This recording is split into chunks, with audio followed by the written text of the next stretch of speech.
Ladies, it's me, Lavin G, and welcome back to my channel. So, for today's video, another hair transformation tayo mga sis. Yes, this time, tatawagin ko siyang mega hair transformation kasi ili-level up na natin ang ating pag-bleach. And actually, this will be the first time na itatry ko yung pinaka-super lightest na color ng hair. Hindi nyo pa napapanood, meron akong DIY ash gray hair. And kung mapapansin nyo doon sa video na yun mga sis, hindi talaga todo yung pagka-gray ng hair ko. Kasi yung nakuha kong color mismo is from Watson's and medyo dark tone ng gray.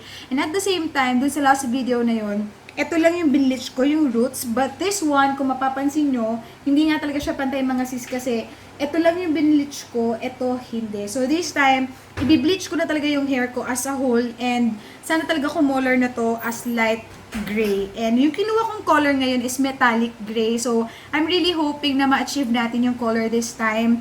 And kung mapapansin nyo rin mga sis, di ba before sa video, gray siya, dark tone, pero ang bilis niyang nag-fade.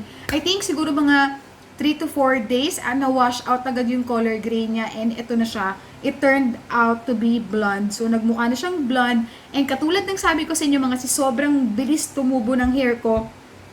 Halos 2 weeks pa lang to mga sis, and tignan nyo, para may mga black na agad na tumutubo sa roots. Kasi nga, yung hair ko, ewan ko, maliit ako. So, feeling ko, yung height ko napupunta sa haba ng hair. Charot. Pero yun nga, ewan ko, bilis talaga tumubo ng hair ko. Todo ko na pag-explore sa aking hair. Kasi nga, nasa bahay lang naman tayo. Dito ako nagkatrabaho ngayon. So, kahit anong mangyari sa buhok ko, nasa bahay lang ako and wala naman masyadong makakita sa akin. But I'm really hoping na it will turn out to be super nice naman sa akin at bumagay. So ngayon mga sis, papakita ko sa inyo yung mga products na nabili ko, and yung mga products na nabili ko, hindi siya lumagpas ng 1,000. Actually, yung mga nabili ko dito, 500 pesos lang. Yung total ito, 510 pesos lang. Maliban lang sa isang product na medyo pricey talaga yon. Pero dun sa coloring mismo and bleaching, oxidizing solution, halos 500 pesos lang. So, super tipid. So, ngayon mga sis, papakita ko sa inyo, yung hair color na nabili ko is from Bremod Performance. Ito siya.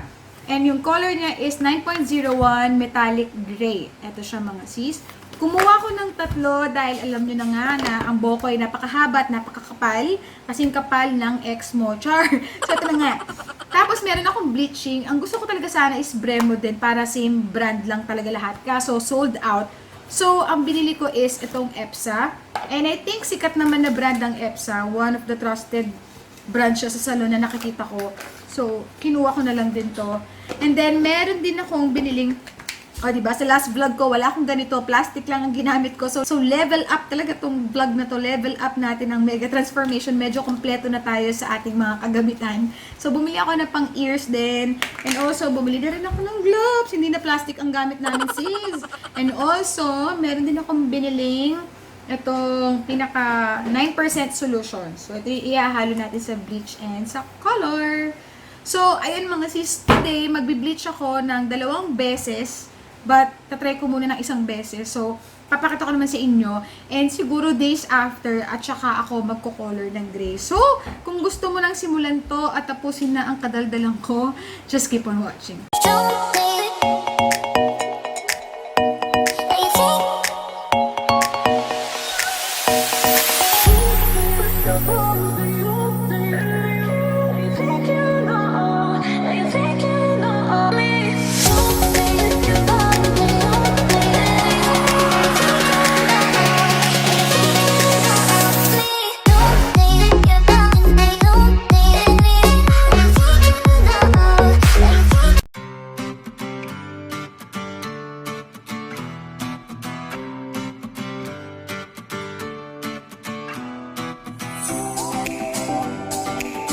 Na nga mga sis, natimpla ko na ang ating bleach and ito na siya.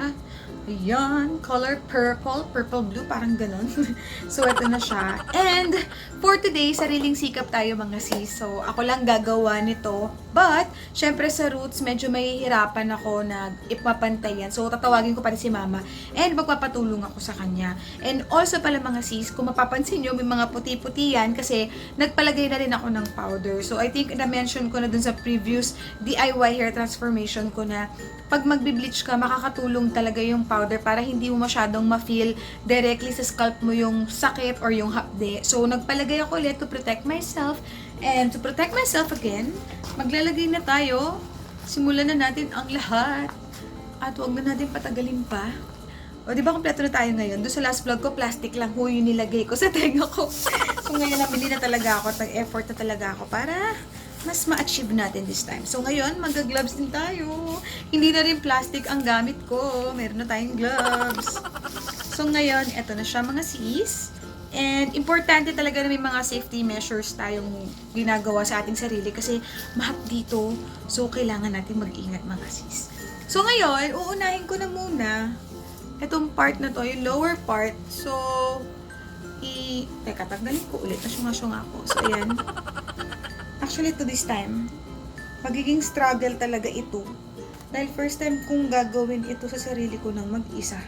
Take note, mag-bleach ng mag-isa. Oh no! So, ayan. Unahin natin itong lower part. Ito na siya. And this is it. Tapos, suot ulit natin siya.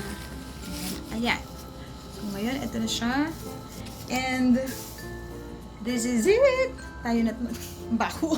Tayo na't mag-bleach ng buhok. So, gagamitin ko na lang siguro tong fingers ko. And then, kuha muna ako ng konting strand.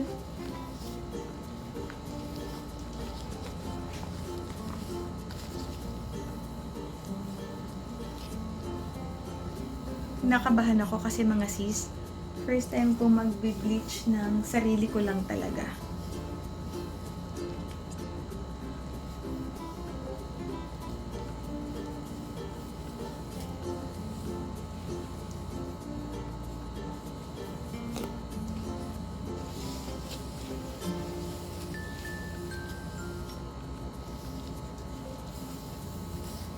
Hindi na siguro ako masyado dadaldal mga sis, ano? Kasi medyo mabaho siya. So, nagsasalita ako, na-inhale ko yung amoy niya. Tapos, para makapag-concentrate na rin ako. So, panoorin nyo na lang ako mga sis, ha?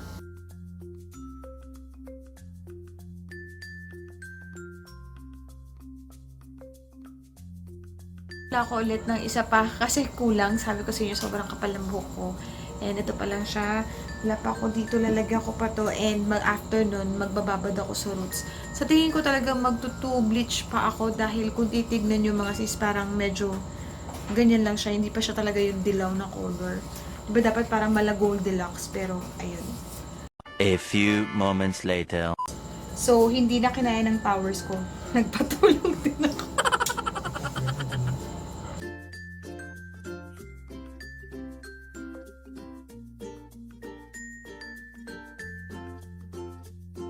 So, ayan mga sis, nalagyan na namin ng bleach yung buong buhok ko. And nakita nyo naman, sinubukan ko yung best ko. Tinry ko talaga na gawin mag-isa. Talagang do it on your own. Pero hindi kinaya ng powers ko mga sis. At talagang kailangan ko ang tulong ni Mama Bang.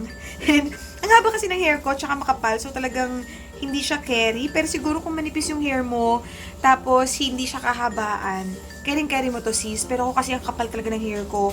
So ayan mga sis, update lang. Ayan na siya.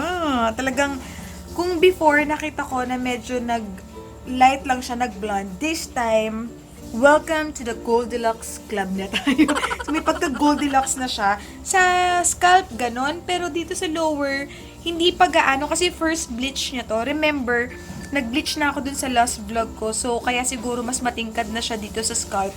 So, ang plan ko, if ever man na hindi magpantay yung pagkaka-bleach niya, tomorrow morning, uulitin ko ulit yung bleach, pero hindi na sa scalp. Dito na lang sa part na to, para magpantay siya, and maganda yung kapit ng color ng metallic gray. So, binababad ko na lang siya for 30 minutes mga sis, and after nyan, mag-wash ako ng warm water, and update ko kayo ulit after ko mag-wash. So, ayan na nga mga sis. Hindi na ako nakapag-update kagabi kasi nalobot na yung phone ko. So, after ko mag-wash, ito na nga yung update natin mga sis. Kinabukasan na ako nakapag-update sa inyo. And ito na siya mga sis. So, I think mag-iisang bleach pa ako today. So, parang feeling ko kasi pag ganito, hindi talaga kakapit pa yung pagka-gray. Kasi sa mga nakikita ko, kailangan talaga super platinum blonde. So, ito na nga siya mga sis. Nakaisang bleach na ako and mag-iisa pa akong bleach ngayon. So, ang ginawa ko talaga is nagpahinga ako ng isang araw para mapahinga din yung scalp ko, hindi masyadong mahapde or mabugbog. So, kahapon, nag-bleach ako, and pinahinga ko muna ng ilang oras. Ngayong gabi, magbe-bleach ulit tayo. That's the second bleach, and ang gagawin ko, days after, tsaka ko i-color yung gray. So, ito na siya mga sis, ayan. Welcome to the Goldilocks Club na tayo. Kinakabahan ako. First time kong gawin sa buong buhay ko, mga sis, yung ganitong color, parang, akala mo sobrang tisay, 'di ba? Pero ayan.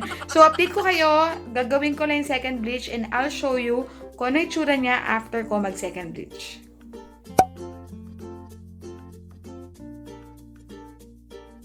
This is it mga sis. Ito na yung aking second bleach. So, nag-second bleach din talaga ako. Kasi ayoko nang masayang this time. And gustong-gusto ko na talaga ma-achieve yung metallic gray hair. And feeling ko, pag isang bleach lang, hindi masyadong magiging vibrant yung pagka-gray niya. So, this time, sinimulan ko na. Sagarin na natin. So, ito na yung tsura niya mga sis. Ayan.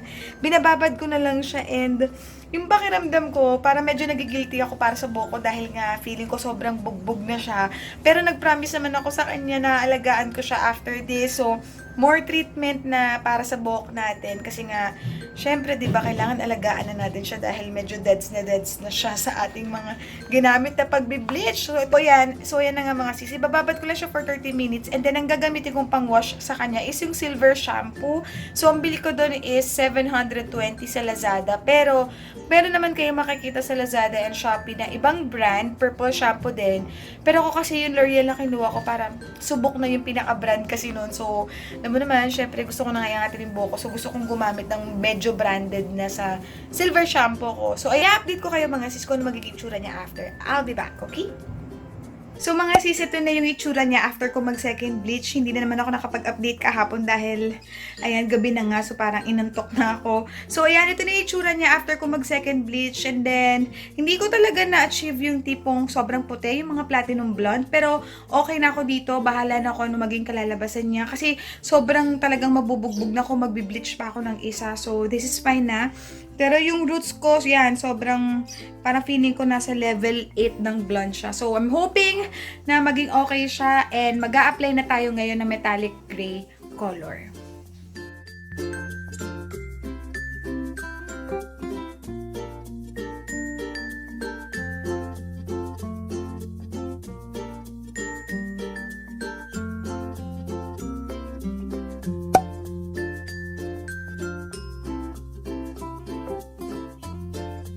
So, ayan, napahid ko na yung color gray mga sis. And excited ako. Ibababad ko lang siya siguro mga 30 to 40 minutes. Depende. Check off from time to time. And papakita ko lang sa inyo, ito na siya. Nakikita ko na medyo may pagka-metallic na siya this time. Ewan ko na lang kung hindi pa siya kumulay ha. Kasi halos 2 times na ako nag-bleach. Ano naman si Zooms? Ma-achieve na natin siya this time, okay? So, ayan, update ko sa inyo. Papakita ko na sa inyo ang kalalabasan ko after ko mag-wash. In 3, 2, 1...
ito na ang outcome niya. I'm really happy kasi hindi ko naman na-expect na kahit papaano this time, lightest gray na ng shade ang makukuha natin. But, hindi pa rin siya perfect mga sis. Kasi kung mapapansin nyo, there are parts pa rin ng hair ko na may brassy siya and may pagka-yellow tone. So, I think para ma-perfect mo talaga yung light ash gray is kailangan talaga mapaputi mo talaga si platinum blonde level 10 yung hair mo.